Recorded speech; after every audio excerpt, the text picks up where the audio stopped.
My father was a giant in my eyes. I grew up on the second row of the pews of the church, looking up at him. At home, he was very loving, he was demanding. I think the things I learned from my father were to tell the truth. I was raised with a strong sense of right and wrong, an idea about how to treat people. In Georgia, the racial tension was somewhat understated until the Supreme Court decision of 1954. And the reason I say it was understated is that blacks knew their place. And I say that in a bad way. It was horrible. The Supreme Court decision of 1954 led to things like a desire to shut down the whole public school system in the state of Georgia, to avoid any kind of integration and mingling of the races.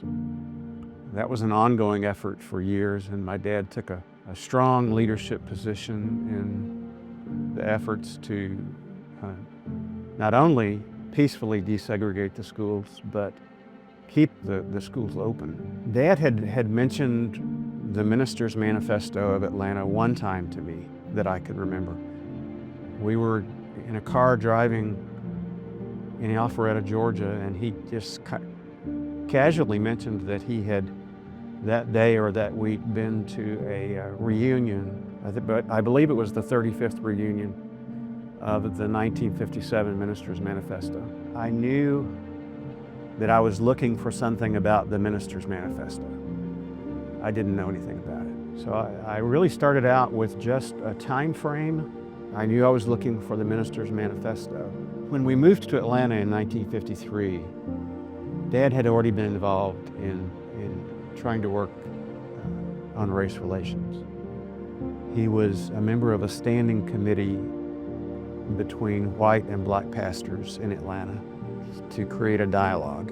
One of the members of that committee from the black side was Martin Luther King Sr. He had become convicted by the Holy Spirit in the area of race relations many years earlier.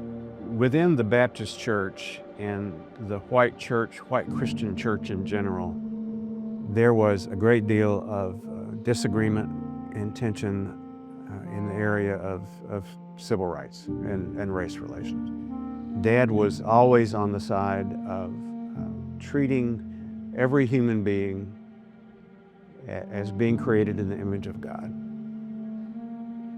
Was always on the side of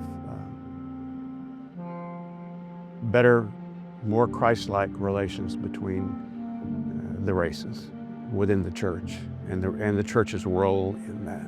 Since 1997, I've been attempting to tell this story. Today is the culmination of that effort. It's finally reaching a point where it can be told effectively. And I believe that God has brought this to pass. I believe that this is a moment that was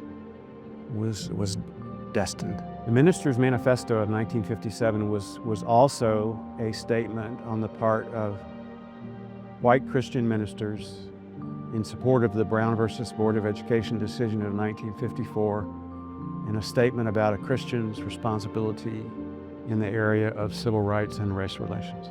As a result of the research that I did and the miraculous events that led to my being able to bring the story full circle, I wrote a book, In My Father's House, Lessons Learned in the Home of a Civil Rights Pioneer. It was published in 2006. It was the historical story. This is the spiritual story. Dad's story is secondary. This is the spiritual side of it. This is about God. This is about God making an impact. What can happen? This is the evangelical story. This is What can happen when you give your life to Jesus Christ? A teenage white boy from Columbus, Georgia, from a racist family. And he began making efforts to change Spartanburg, South Carolina, Atlanta, Georgia. And he succeeded in lighting a match, in my opinion, in the ministerial community in Atlanta. So it's a story about my dad, yes, but it's a story about Jesus Christ that I think the world needs to hear.